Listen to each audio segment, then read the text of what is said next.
গাছে কাইন্দের ওইটাই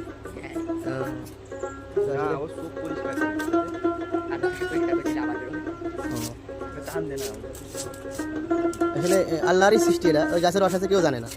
হ্যাঁ, একটুখানি কৌশল অবলম্বন করলেই রসটা পাওয়া যাবে। এই সারা গাছ কেটে ভর্তা কেটে যদি কেউ খায় রস পাবে এক মুঠো। এবার এই যে যে চলছে আবার কাটার ভিতরে ভিন্নতা হয়ে গেলে কিন্তু আবার রস কম হবে বা হতে পারে না, তাই তো?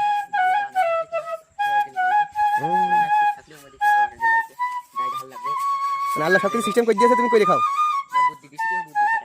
হ্যাঁ, কাটাই কেটে খাও। ক্লিয়ার? তো দর্শক, এই ছিল আজকের ভিডিও, যে সম্পূর্ণ একটা গাছ আসলে তোলে, এটা আপনাদের সম্পূর্ণ দেখালাম। তো দর্শক, ভিডিও যদি ভালো লাগে অবশ্যই শেয়ার করে দেবেন। এটা আমাদের যশোরের সেই ঐতিহ্য, খেজুর গাছ এবং খেজুরের রস এটাই, এবং কাজ যে চলছে সেই হলো ব্যক্তি।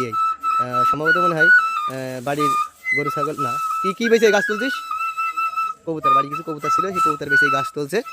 আবার এই গাছ তুলে গাছ কেটে আবার গুড় বেঁচে আবার কবুতর কেটে, তাই তো?